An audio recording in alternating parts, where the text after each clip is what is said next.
મિત્રો અગાઉના લેક્ચરમાં આપણે વાત કરી હતી તમને ખ્યાલ હશે બંધારણીય સૂત્ર એટલે કે પ્રમાણસૂચક સૂત્ર અને આણ્વીય સૂત્ર એની ચર્ચા આપણે કરી ચૂક્યા છીએ એને લગતા એમસીક્યુ એને લગતા એક્ઝામ્પલમાં આપણે જોઈ ચૂક્યા છીએ હવે આ ચેપ્ટરમાં નવો ટોપિક લઈએ છીએ તત્વ યોગમિતિ અને તત્વ યોગમિતીય ગણતરીઓ અંગ્રેજીમાં બોલીએ તો સ્ટોક્યોમેટ્રી અને સ્ટોક્યોમેટ્રિક કેલ્ક્યુલેશન બરાબર છે હવે સ્ટોક્યોમેટ્રી તત્વ યોગમિતિ શબ્દ આવ્યો ક્યાંથી ધ્યાન રાખજો બરાબર છે તો તત્વ યોગમિતિ શબ્દ બે ગ્રીક શબ્દોનો જોઈન્ટ કરેલો શબ્દ છે એટલે હું લખું છું પોઈન્ટ યાદ રાખજો કે સ્ટોક્યોમેટ્રી પછી આપણે એના એ લગતું ઉદાહરણ લઈશું સ્ટોઇક્યોમેટ્રી જેને બોલીશું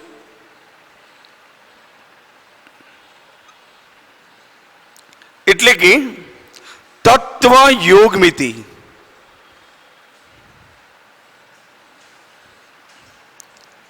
બરાબર છે આ જે શબ્દ છે ક્યાંથી ઉતરી આવ્યો પ્રશ્ન છે શબ્દ એ બે ગ્રીક શબ્દો શબ્દ એ બે ગ્રીક શબ્દો કયા તો એક છે સ્ટોકેન ધ્યાન રાખજો અને બીજું છે મેટ્રોન બરાબર છે એટલે સ્ટોકેન શબ્દ માટે સ્પેલિંગ લખજો STOICHI ધ્યાન રાખજો બરાબર છે સ્ટોકેઇન બરાબર ON જેનો અર્થ છે તત્વ અથવા તાત્વિક ઘટક બરાબર છે અને મેટ્રોન METRON જેનો અર્થ મેટ્રોન જેનો અર્થ છે માપન બરાબર છે એક સ્ટોકેન અને બીજો છે મેટ્રોન માપન બરાબર છે એ બે ગ્રીક શબ્દો પરથી ઉતરી આવેલ છે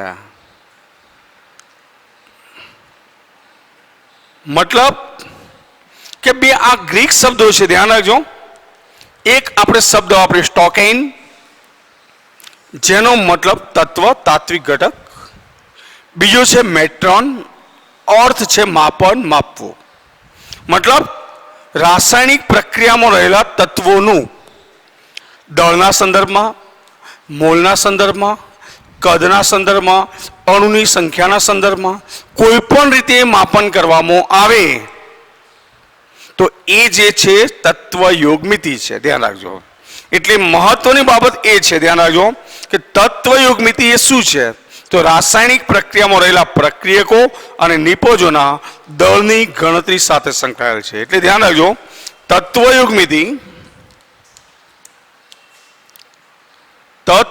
યોગમિતિ એ રાસાયણિક પ્રક્રિયાના અથવા તો લખી શકે રાસાયણિક પ્રક્રિયામાં ભાગ લેતા પ્રક્રિયકો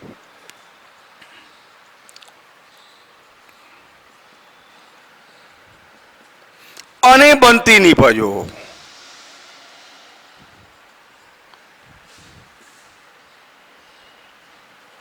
હવે જનરલી નિપજો આપણે શાના સંદર્ભમાં વાપરીએ છીએ તો દળના સંદર્ભમાં તો નિપજોના દળની ગણતરી સાથે સંકળાયેલ છે આ ધ્યાન રાખજો જનરલી આપણે રાસાયણિક પ્રક્રિયામાં જથ્થો દળમાં લઈએ છીએ દળ જે છે એ ગ્રામ મિલીગ્રામ માઇક્રોગ્રામ સુધી જઈએ છીએ આપણે કિલોગ્રામ સુધી પણ કદાચ જરૂર પડે પણ જનરલી આ જે જથ્થો છે એમાં પણ સંખ્યા ઘણી જ વધારે હોય છે એટલે મોલના સંદર્ભમાં પણ આપણે લઈ શકીએ છીએ એટલે ધ્યાન રાખજો પ્રત્યેક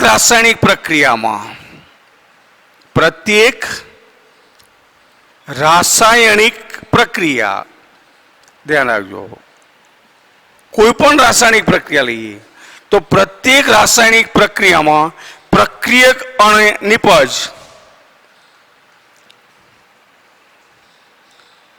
અને નિપજ ના અણુની સંખ્યાના સંદર્ભમાં અથવા નિપજના અણુની જે સંખ્યા છે ધ્યાન રાખજો, બરાબર છે, એના સંદર્ભમાં તેનો સંદર્ભમાં તેનું મોલ પ્રમાણ પણ, કયું પ્રમાણ? ધ્યાન રાખજો ભાઈ, મોલ પ્રમાણ ધ્યાન રાખજો, બરાબર છે, એ તત્વ યોગ મિતિ દ્વારા મેળવવામાં આવે છે. મોલ પ્રમાણ એ તત્વ યોગ મિતિ દ્વારા મેળવવામાં આવે છે.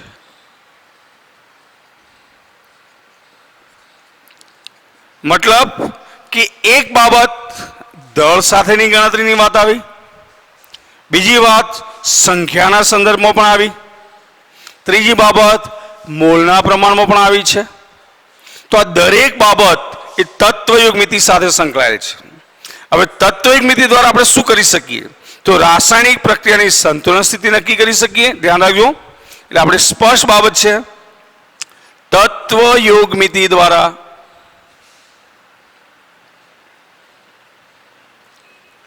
રાસાયણિક પ્રક્રિયાની, કઈ પ્રક્રિયા આપણે લઈશું? રસાયણ વિજ્ઞાન, તો રાસાયણિક પ્રક્રિયાની કઈ સ્થિતિ મિત્રો? તો સંતુલન સ્થિતિ.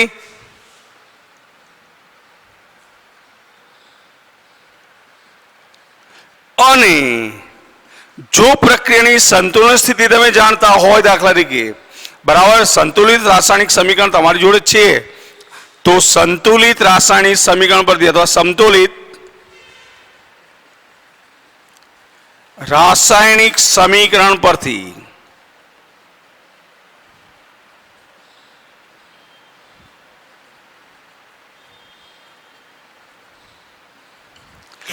પ્રક્રિયાની ભારાત્મક માહિતી પણ મેળવી શકાય છે.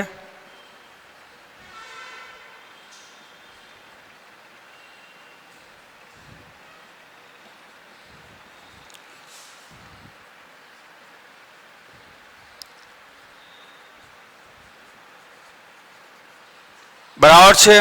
તો ભારદર્શક માહિતી મેળવવી હોય તો પણ આ તત્વયુગ મિતિ ખૂબ ઉપયોગી છે. મિત્રો એક ઉદાહરણ દ્વારા આપણે સમજીએ છીએ, ધ્યાન રાખજો કે દાખલા તરીકે મિથેનની દહન પ્રક્રિયાનું સંતુલિત સમીકરણ તમને આપ્યું છે. હું ઉદાહરણ લઉં છું એટલે તમને ક્લિયર થશે, મુદ્દા નોંધી રાખશો જરા, બરાબર છે. હવે એક સાદું ઉદાહરણ લઈને આપણે આ માહિતી સમજવા પ્રયત્ન કરીએ છીએ કે માની લો કે મિથેનની દહન પ્રક્રિયા તમારું જો સામાન્ય સમીકરણ છે, બરાબર છે, તો આપણે લખી શકીએ કે દાખલા તરીકે મિથેનની દહન પ્રક્રિયા છે, બરાબર છે. મિથેનનું સૂત્ર તમે જાણો છો, કઈ છે? CH4 નું સમતુલિત સમીકરણ અથવા સંતુલિત સમીકરણ નીચે મુજબ છે.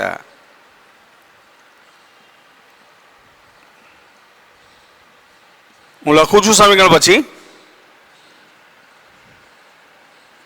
બરાબર છે.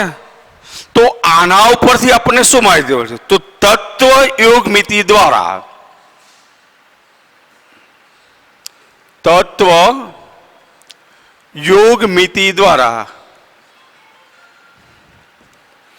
કઈ માહિતી પ્રાપ્ત થાય છે?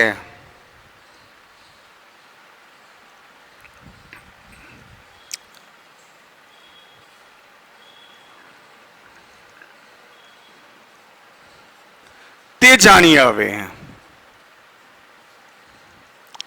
મિત્રો સંતુલિત સમીકરણ આવું થાય, તમે જોઈ શકો CH4 ગેસ છે, આનું ઓક્સિજનની હાજરીમાં જો દહન કરવામાં આવે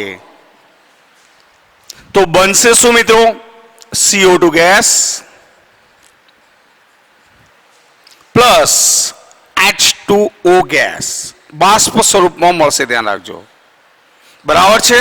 પ્રક્રિયાને બેલેન્સ કરી દો, ટ્વાઇસ O2 હશે, અહીંયા 2H2O હશે. ધ્યાન અહીંયા રાખજો, બરાબર છે.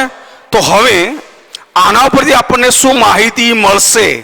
મિત્રો જુઓ મિથેનની દહન પ્રક્રિયાનું સમીકરણ મેં લખ્યું છે CH4 2O2 તો CO2 2H2 આ વપરાય છે, આ બને છે. હવે આની માહિતી સ્ટોક્યોમેટ્રી પ્રમાણે લઈએ, મોલના સંદર્ભમાં વિચારીએ તો તમને સમીકરણ પ્રમાણે જોઈ શકો છો કે આનો 1 મોલ છે તો ડાયઓક્સિજનના 2 મોલ છે મિત્રો. તો સામે બને છે શું? CO2 કેટલા મોલ? તો આ 1 મોલ અને H2 બને છે 2 મોલ.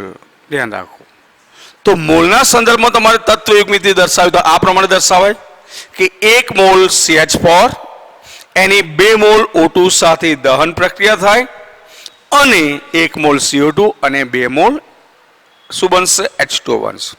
હવે STP કદ મિત્રો, STP નો ફૂલ ફોર્મ શું છે? તો હું લખી દઉં છું અહીંયા. STP નો મતલબ છે, ધ્યાન રાખજો, સ્ટાન્ડર્ડ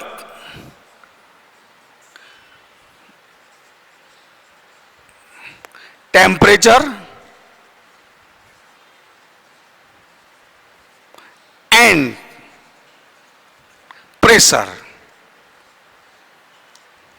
બરાબર છે? PRESSURE મતલબ પ્રમાણભૂત તાપમાન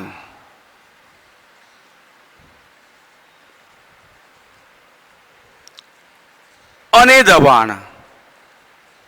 હવે રસાયણ વિજ્ઞાનમાં પ્રમાણભૂત તાપમાન કેટલું શું કે ધ્યાન રાખજો. તો પ્રમાણભૂત તાપમાન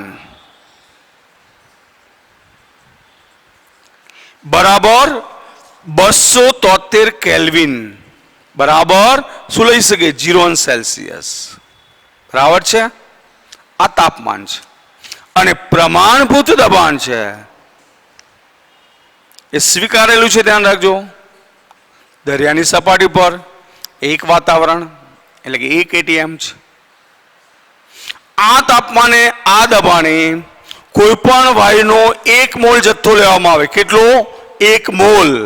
તો એનું કદ 22.4 લીટર છે. મતલબ કે જો આ 1 મોલ છે તો આનું કદ છે 22.4 લીટર.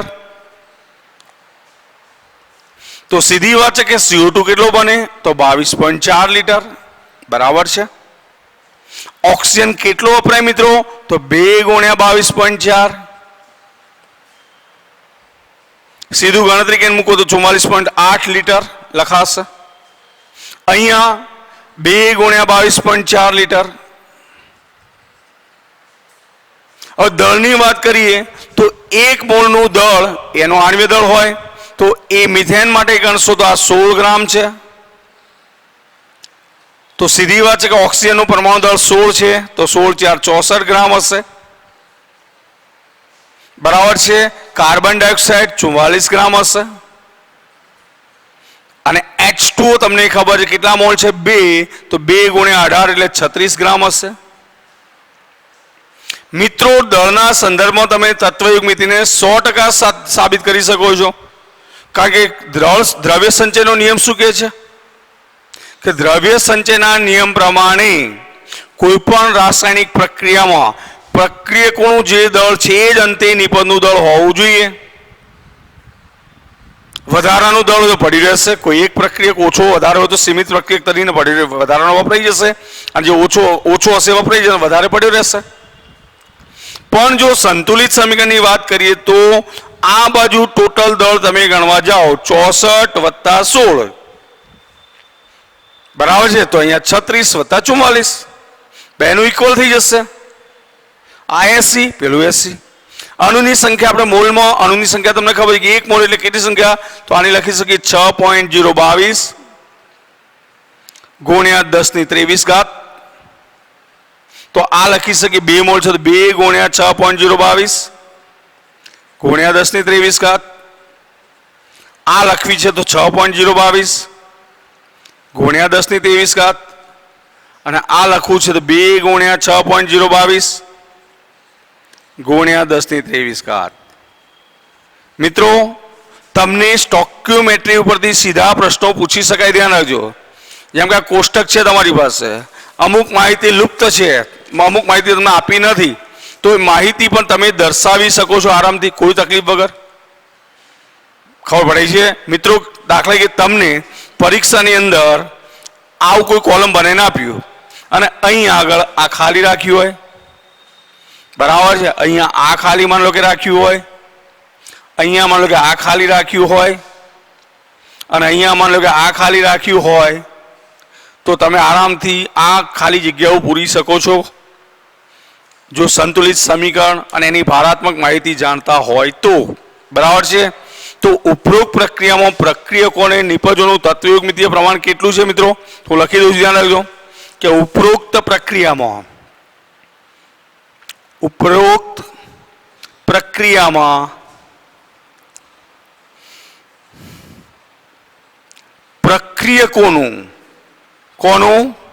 પ્રક્રિયકોનું તત્વયોગમિતીય પ્રમાણ કેટલું છે? 1:2. તો પ્રક્રિયકોનું તત્વયોગમિતીય પ્રમાણ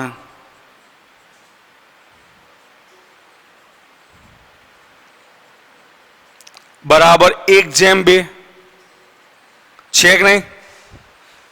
કારણ કે આ 1 મોલ તો સીધી વાત 2, મતલબ આ જે જથ્થો છે એના કરતા ડબલ વપરાતો હશે. અને નિપજોનું તત્વયોગમિતીય પ્રમાણ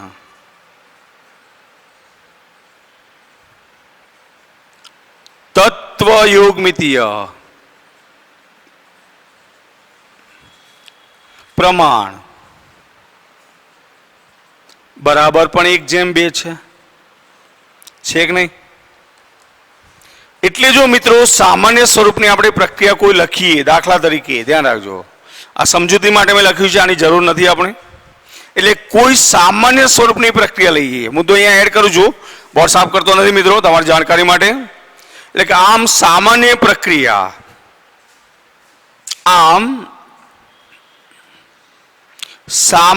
પ્રક્રિયા કોઈ ધારી લઈએ, એ મોલ છે, આ એ પ્રક્રિયક છે, બી મોલ છે, આ બી પ્રક્રિયક છે, સામે સી મોલ છે, કેપિટલ સી પ્રક્રિયક છે, ડી મોલ છે, કેપિટલ ડી પ્રક્રિયક છે, બરાબર છે? આવી કોઈ પ્રક્રિયા તમને આપેલી છે, ધ્યાન રાખજો, બરાબર છે? તો આના માટે પ્રક્રિયકો અને નિપજોનું તત્વયોગમિતીય પ્રમાણ લખું, તમે શું લખશો મિત્રો? તો અહીંયા એ અને બી છે, અહીંયા સી અને ડી છે. એટલે લખી શકીએ કે આ પ્રક્રિયા માટે પ્રક્રિયકો અને નિપજોનું તત્વયોગમિતીય પ્રમાણ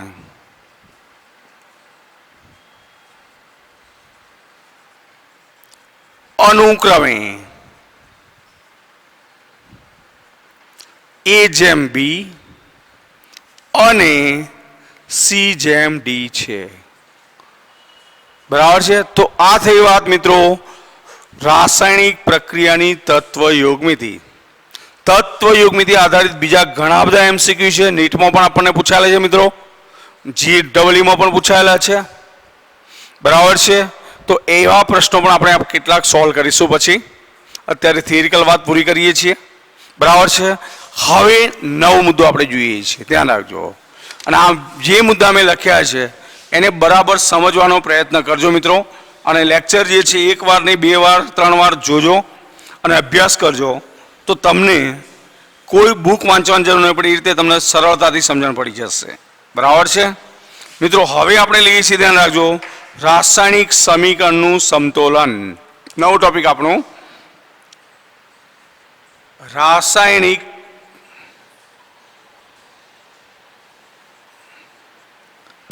સમીકરણનું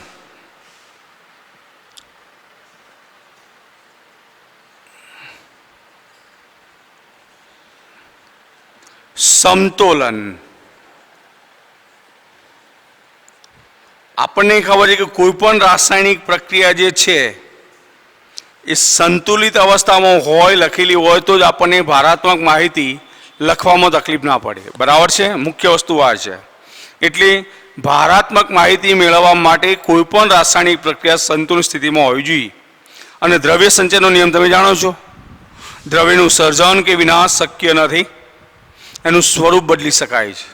એટલે કે વિશ્વમાં દ્રવ્યનો જથ્થો છે, કોઈ પણ રાસાયણિક પ્રક્રિયા લો તો દ્રવ્યનો જથ્થો તો અચળ છે જ. મતલબ જે જથ્થો પ્રક્રિયકની બાજુ છે એ જ જથ્થો નિપજ બાજુ હોય. હા, એનું સ્વરૂપ અલગ હશે, પદાર્થ અલગ હશે, પણ દ્રવ્યનો જથ્થો અચળ રહેશે. એટલે આપણે લખી શકીએ છીએ કે દળ સંચયના નિયમ પ્રમાણે, દળ સંચયના નિયમ પ્રમાણે કોઈ પણ રાસાયણિક પ્રક્રિયા લે, કોઈ પણ સમતોલિત રાસાયણિક સમીકરણમાં કોઈ પણ સમતોલિત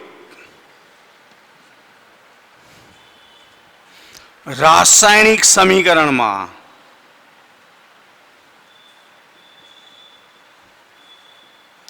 પછી ગમે તે હોય, બરાબર છે, કોઈ પણ રાસાયણિક સમીકરણમાં દરેક તત્વના પરમાણુની સંખ્યા, દરેક તત્વના પરમાણુની સંખ્યા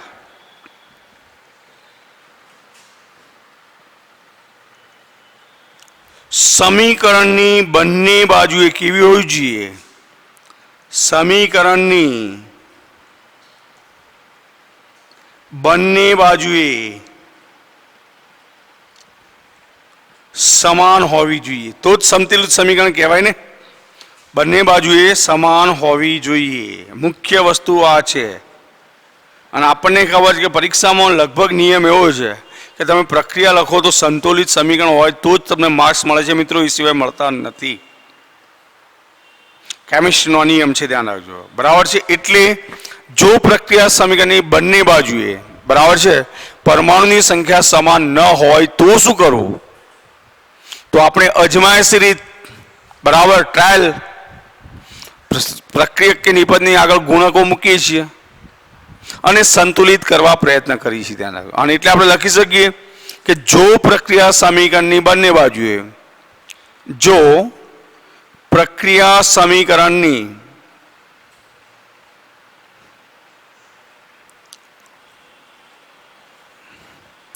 બંને બાજુએ તત્વના, બંને બાજુએ તત્વના પરમાણુઓની સંખ્યા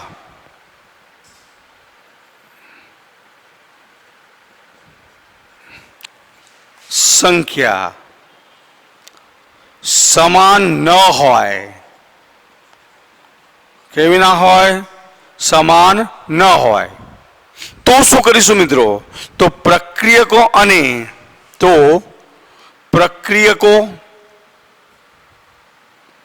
અને નિપજો ના સૂત્રોની આગળ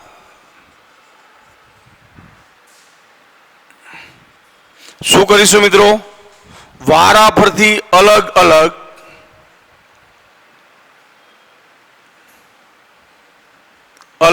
અલગ ગુણાંકો મૂકીએ છીએ.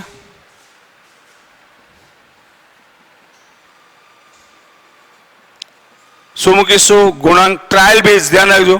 ગુણાંકો મૂકી અજમાયશી,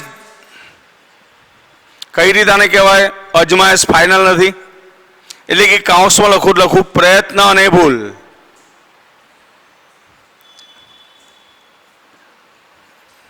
બરાબર છે. આ પદ્ધતિનો ઉપયોગ કરી અને પછી આપણે શું મેળવીશું?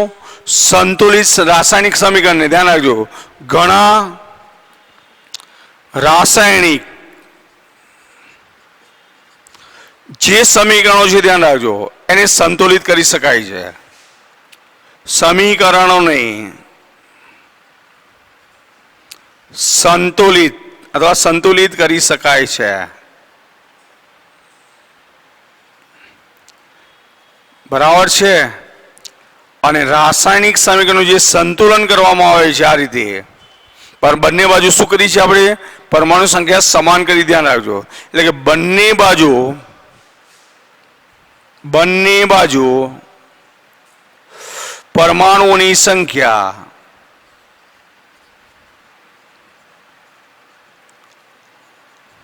સમાન કરવાની આ ક્રિયાને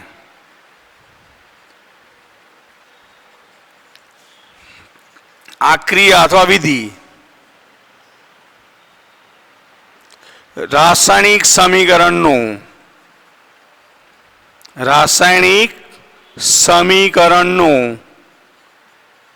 સમતોલન કહે છે. મિત્રો ધ્યાન રાખજો ફરીથી કે આપણે દ્રવ્ય સંચયના નિયમ પ્રમાણે શું વાત કરી છે કે કોઈ પણ રાસાયણિક સમીકરણ હોય તો દરેક તત્વના પરમાણુની સંખ્યા બંને બાજુએ કેવી હોવી જોઈએ મિત્રો? સમાન હોવી જોઈએ. મુખ્ય વસ્તુ છે. જો પ્રક્રિયા સમીકરણની બંને બાજુએ તત્વના પરમાણુની સંખ્યા સમાન ન હોય તો શું કરીશું? તો પ્રક્રિયકોને નિપજોના સૂત્રોની આગળ વારાફરતી અલગ અલગ ગુણાંક મૂકીએ છીએ. અને કઈ પદ્ધતિનો ઉપયોગ કરી છે? અજમાયશી પદ્ધતિનો ઉપયોગ કરી અને ઘણા બધા રાસાયણિક સમીકરણો સંતુલિત કરી શકાય છે. બરાબર છે. અને આ રીતે સમીકરણ સંતુલિત કરવાની જે વિધિ છે એને આપણે શું કહીશું? રાસાયણિક પ્રક્રિયા સમીકરણ સંતુલન. મિત્રો હું કેટલાક ઉદાહરણ લઉં છું, ધ્યાન રાખજો. આવી તો કેટલીય પ્રક્રિયાઓ આવશે કે તમારે સંતુલન કરવાની આવશે, ધ્યાન રાખજો. બરાબર. અને એના આધારે તમને પ્રશ્નો પણ પૂછી શકાય છે. બરાબર. તો ધ્યાન રાખજો. દાખલા કે હું ઉદાહરણ લઉં છું તો લખું છું, દાખલા તરીકે આવી કોઈ પ્રક્રિયા આપી છે. નંબર 1 કે P4 plus O2 solid gas, આપણે કશું વિચારવું નથી. બરાબર છે. બને છે P4O10. તો મિત્રો આ સમીકરણ તમને કેવું આપ્યું છે? અસંતુલિત સમીકરણ. કેવું છે? અસંતુલિત સમીકરણ છે કે નહીં? કારણ કે ફોસ્ફરસ 4 તો અહીંયા 4 છે, પણ ઓક્સિજન તો અહીંયા 2 જ છે ને, અહીંયા 10 છે. તો સંતુલિત કરવા માટે તમે શું કરશો મિત્રો? તો હું સમીકરણ ફરીથી લખું, ધ્યાન રાખજો. P4 પ્લસ O2 સામે P4O10. મિત્રો સંખ્યા સરખી કરવા માટે શું કરવું મારે? તો ઓક્સિજન 10 છે તો 10 ઓક્સિજન કરવા માટે અહીં સીધા 10 તો હું કરી શકવાનો નથી, એટલે આગળ ગુણાંક મૂકવા પડશે. હું 5 મૂકી દઉં તો 5 દુ 10 ઓક્સિજન થઈ ગયા. ફોસ્ફરસ 4 છે તો આ બાજુ 4 ફોસ્ફરસ, આ બાજુ 4 ઓક્સિજન 10 તો 10. તો આ સમીકરણને આપણે કેવું સમીકરણ કહીશું? સંતુલિત સમીકરણ. કેવું સમીકરણ? સંતુલિત સમીકરણ થઈ ગયું. બરાબર છે. દાખલા કે નંબર 2 હું લખું છું, બીજું ઉદાહરણ લઉં છું કે Fe છે અને O2 સાથે પ્રક્રિયા કરે છે અને બને છે Fe2O3. બરાબર છે. આ કેવું સમીકરણ કહેવાય? તો અસંતુલિત સમીકરણ છે. કેવું છે? અસંતુલિત સમીકરણ. પણ આ સમીકરણને હું સંતુલિત કરવા જાઉં તો હું સંતુલિત સમીકરણ લખું તો પ્રક્રિયાઓ ફરીથી લખું. મિત્રો ધ્યાન રાખજો. Fe પ્લસ O2 તમને ખબર છે કે બને છે Fe2O3. બરાબર છે. હવે મિત્રો સીધી વાત છે કે માનો કે Fe 2 છે, હું 2 અહીંયા કરી નાખું તો Fe તો 2 થઈ ગયા. ચલો ઓકે, વાત પૂરી થઈ ગઈ. પણ ઓક્સિજન અહીંયા 3 ને અહીંયા 2 છે, તો આને બેલેન્સ કરવા માટે મારે શું કરવું પડે? તો 2 ને 3 વડે ગુણો, 3 ને 2 વડે ગુણો તો Fe 4 થઈ ગયા. તો 4 કરવા માટે અહીંયા હું 4 મૂકી દઉં. હવે બેલેન્સ થઈ ગયું. જુઓ, બરાબર. 4 Fe તો 4 Fe, ઓક્સિજન 6 તો 6 થઈ ગયા. તો આ સમીકરણ એ સંતુલિત સમીકરણ કહેવાય. કેવું સમીકરણ? સંતુલિત સમીકરણ. ક્લિયર મિત્રો? હવે ચલો ઉદાહરણ ત્રીજું લઈએ આપણે. PbS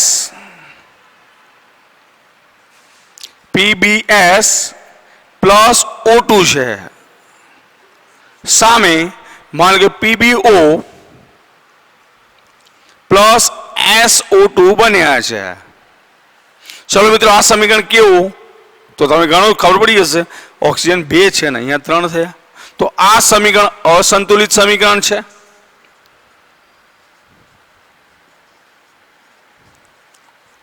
ચલો આને સંતુલિત કરવા માટે હું પ્રક્રિયા ફરીથી લખું છું. PbS પ્લસ O2 સામે PbO પ્લસ SO2 છે. ચલો મિત્રો આને બેલેન્સ કરીએ આપણે, બરાબર છે.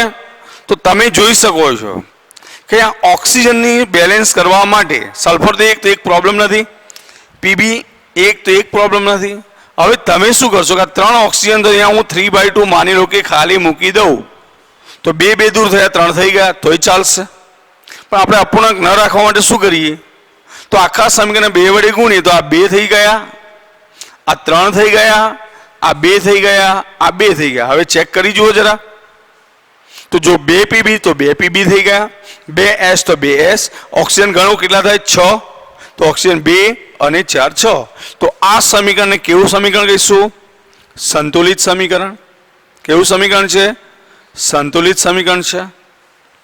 હજુ મિત્રો આપણે એક ઉદાહરણ લઈએ. દાખલા તરીકે એક સાદું ઉદાહરણ લઉં છું. નંબર દહન પ્રક્રિયાનું ચાલે જ આપણે લીધું છે. C3H8 છે પ્રોપેન. આનું જો ઓક્સિજનની હાજરીમાં દહન કરવામાં આવે તો મિત્રો શું બને? તો તમને ખબર છે કે કોઈ પણ કાર્બનિક પદાર્થના દહનથી કાર્બન ડાયોક્સાઇડ બને વત્તા પાણી બને છે. ચલો મિત્રો આ સમીકરણ કેવું છે? કેવું દેખાય છે તમને? અસંતુલિત. તો આ સમીકરણ છે અસંતુલિત સમીકરણ છે. ચલો એને સંતુલિત કરવા માટે હું ફરીથી લખું છું. C3H8 પ્લસ O2 સામે CO2 પ્લસ H2O છે. ચલો મિત્રો આપણે બેલેન્સ કરવું છે તો સીધું જ જોવું છું કે કાર્બન કેટલા છે મિત્રો? 3. તો 3 કરવા માટે હું 3 મૂકી દઉં. ચલો રહી વાત હાઇડ્રોજનની, તો હાઇડ્રોજન અહીંયા કેટલા છે મિત્રો? 8 છે. તો 8 કરવા માટે હું 4 મૂકી દઉં. તો કાર્બન 3 તો 3 થઈ ગયા, હાઇડ્રોજન 8 તો 8 થઈ ગયા. હવે રહી વાત ઓક્સિજનની, તો ઓક્સિજન તમે જુઓ 3 દુ 6 છે, આ બાજુ 6 વત્તા 4 10 છે. એટલે હું અહીંયા કેટલા મૂકીશ? 5 મૂકીશ. તો આ સમીકરણ સંતુલિત સમીકરણ થયું. કેવું સમીકરણ? તો મિત્રો આ રીતે તમે બીજા કેટલાય સમીકરણો, આપણી કેમિસ્ટ્રી છે તો ધ્યાન રાખજો સમીકરણનો ભંડાર છે, બરાબર? તો આવા કેટલાય સમીકરણો તમે જાતે સંતુલિત કરવા પ્રયત્ન કરશો, બરાબર છે? તો આપણને ક્યાંય તકલીફ પડશે નહીં. જરૂર નથી કે બધા જ અજમાયશી રીતે સંતુલિત થાય. મિત્રો ધ્યાન રાખજો કેટલીક રેડોક્સ પ્રક્રિયાઓ પણ આવશે, બરાબર છે? રેડોક્સ પ્રક્રિયાનું સંતુલન રેડોક્સ પદ્ધતિથી જ ઓક્સિડેશન આંકની રીત અને અર્ધ પ્રક્રિયા સમીકરણ રીત એ ચેપ્ટર નંબર 10 માં આપણે ભણીશું મિત્રો, બરાબર છે?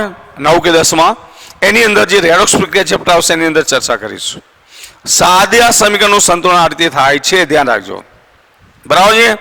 નવા પોઈન્ટ તરફ આપણે થોડા આગળ વધીએ મિત્રો. હવે ધ્યાન રાખજો. તો હવે નવો ટોપિક છે ખૂબ જ મહત્વનો મિત્રો, જે આપણા નવા અભ્યાસક્રમો ઉમેરાયો છે. જૂની બુક તમે ફેંચશો તો એમાં મુદ્દો નહીં મળે, બરાબર છે? એટલે હવે એ મુદ્દાને લગતો MCQ લગભગ નીટમાં પૂછાતો હોય છે, ધ્યાન રાખજો.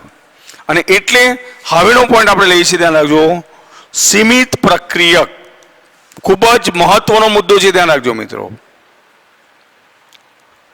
સીમિત, ધ્યાન રાખજો, લખું છું સોરી, ધ્યાન રાખજો. સીમિત પ્રક્રિયક, સીમિત મતલબ મર્યાદિત,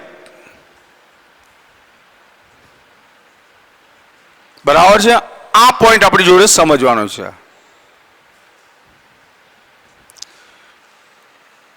મિત્રો ઘણી વાર એવું બને છે કે રાસાયણિક પ્રક્રિયા આપણે કરીએ, સમજો પહેલા, પછી ક્રમશઃ મુદ્દા લખું છું. દાખલા કે તમારી જોડે N2 ગેસ છે, આની 3 મોલ H2 સાથે પ્રક્રિયા કરો તો સીધી વાત છે કે 2 મોલ એમોનિયા મળે, બરાબર છે? તો એક વસ્તુ ક્લિયર છે કે આ 1 મોલ હોય, આ 3 મોલ હોય તો આ 2 મોલ મળે. આ તો તમને ખબર પડે છે. પણ ઘણીવાર પરીક્ષામાં એવું લખીને આપે તમને કે આના 1 મોલની આના 1 મોલ સાથે પ્રક્રિયા કરવામાં આવે તો અહીંયા બનતી નીપજ કેટલી?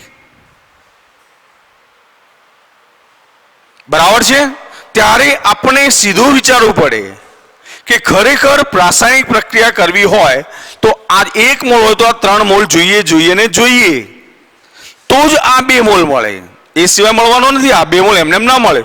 આ 1 સામે 3 જોઈએ જ, પણ જો આ 1 સામે 1 જ હોય તો આ પ્રક્રિયક જે છે એનો જથ્થો કેવો છે? હોવો કેટલો જોઈએ? 3 મોલ. તો જથ્થો ઓછો થયો. ઓછો જથ્થો છે એના પરિણામે આ નિપજનો જે જથ્થો છે એ આ પ્રક્રિયક મર્યાદિત કરે છે. હવે તમે એમ કહો કે મારે 2 મોલ એમોનિયા લેવો છે, મળશે? શક્ય જ નથી. કારણ કે 1 મોલ હાઇડ્રોજન તો 1 મોલ હાઇડ્રોજન વપરાય તો સીધું મૂકી કે 3 મોલે 2 મોલ મળતી, કે કેટલા? તો તમને ધ્યાન રાખજો કે ખરેખર આ 3 એ 2 મોલ મળતા હતા તો 1 કેટલા મળશે? તો 2/3. એટલે કે અહીંયા જે જથ્થો મળે 2/3 મોલ મળે છે. તો આ કેમ 2 નો 2/3 થઈ ગયો? કેમ કે હાઇડ્રોજનનો જથ્થો ત્રીજા ભાગનો લીધો છે. અને એટલે હાઇડ્રોજનને આપણી પ્રક્રિયામાં નાઇટ્રોજનની સાપેક્ષમાં મર્યાદિત પ્રક્રિયક કહેવાય. ધ્યાન રાખજો. બરાબર છે? અને એટલે મર્યાદિત પ્રક્રિયક હોય એના આધારે જ આપણને નિપજ મળવાની છે, એ સિવાય મળવાની નથી. બરાબર છે? અને એટલે પોઈન્ટ ટુ પોઈન્ટ અમુક બાબતો નોંધું છું મિત્રો, ધ્યાન રાખજો.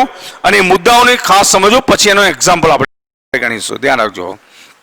હવે મૂળ મુદ્દો છે કે ઘણી વખત રાસાયણિક પ્રક્રિયાઓ કરવામાં આવે છે ત્યારે, ધ્યાન રાખજો, હું લખું છું પોઈન્ટ, ઘણી વખત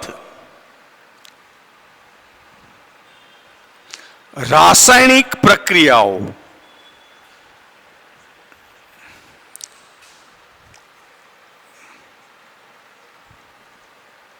કરવામાં આવે છે ત્યારે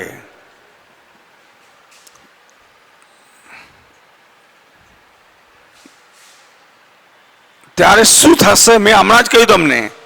બરાબર છે? હાજર પ્રક્રિયકોના જથ્થામાં હાજર પ્રક્રિયકો, કારણ કે નિપજો તો પ્રક્રિયકો નક્કી કરશે. બરાબર છે?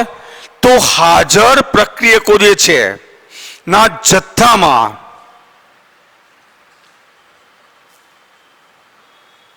સમતોલિત રાસાયણિક સમીકરણ. કયું સમીકરણ? સમતોલિત રાસાયણિક પ્રક્રિયાની ગણતરી, એમ લખી ચાલે, સમતોલિત રાસાયણિક પ્રક્રિયાની ગણતરી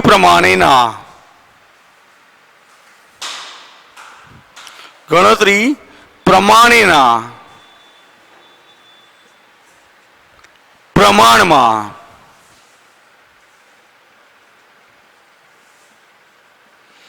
પ્રક્રિયકો હોતા નથી. મતલબ જે પ્રમાણમાં પ્રક્રિયકો હોય છે, મેં હાલ જ એમોનિયાનું ઉદાહરણ આપ્યું તમને કે N2 3H2 જોઈએ પણ ન હોય, બરાબર છે, તો આપણને ચોક્કસ નિપજ મળતી નથી. બરાબર છે? બીજો બોલી, આવા સંજોગોમાં શું થશે મિત્રો? તો એક પ્રક્રિયક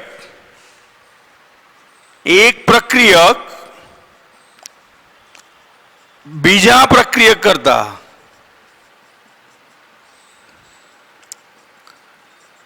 વધારે હોય અથવા તો ઓછો હોય છે. બરાબર છે? જે પ્રક્રિયક ઓછા પ્રમાણમાં હોય છે, ધ્યાન આવ્યું, જે પ્રક્રિયક ઓછા પ્રમાણમાં, કેવા પ્રમાણમાં કહ્યું? ઓછા પ્રમાણમાં હોય છે. મેં તમને સીમિત શબ્દ, સીમિત એટલે લિમિટેડ, તો ઓછા પ્રમાણ હોય છે તે કેટલાક સમય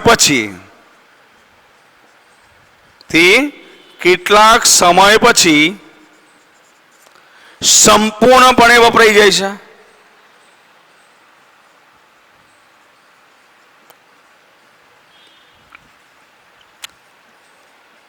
બરાબર છે? જે લિમિટેડ પ્રક્રિયક છે, ઓછો છે, એ થોડાક સમય પછી વપરાઈ જાય છે. અને ત્યારબાદ બીજા પ્રક્રિયકનું પ્રમાણ ગમે તેટલું હોય, બીજા પ્રક્રિયકનું પ્રમાણ ગમે તેટલું હોય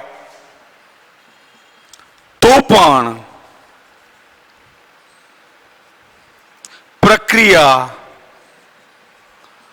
આગળ વધતી નથી. મતલબ એક પ્રક્રિયક ઓછો છે અને બીજો વધારે, તો ઓછા પ્રક્રિયક જ પ્રક્રિયાને નક્કી કરશે. બરાબર છે? અને એટલે ધ્યાન રાખજો, આથી જે પ્રક્રિયક સંપૂર્ણપણે વપરાઈ ગયેલ છે, ધ્યાન રાખજો, સંપૂર્ણપણે વપરાઈ ગયેલ છે, બરાબર છે, તે બનતી નિપજના ઉત્પાદનને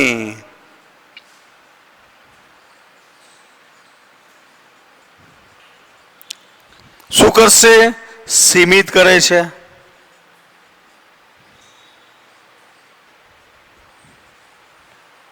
અને આથી આ પ્રક્રિયકને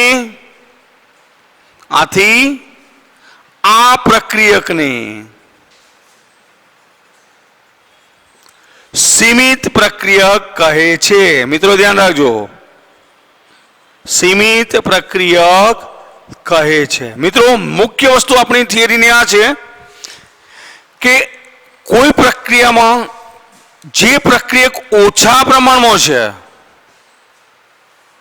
એ જ નિપજના દળને સીમિત કરશે. બરાબર છે? અને એટલે એવું પ્રક્રિયક છે, એનું નામ આપણે શું આપીશું મિત્રો? સીમિત પ્રક્રિયક. કેવું પ્રક્રિયક? સીમિત પ્રક્રિયક. ખ્યાલ આવી જશે મિત્રો? મિત્રો આને લગતા બે એક્ઝામ્પલ છે, એ પછીના લેક્ચરમાં આપણે ગણીશું. Okay, thank you.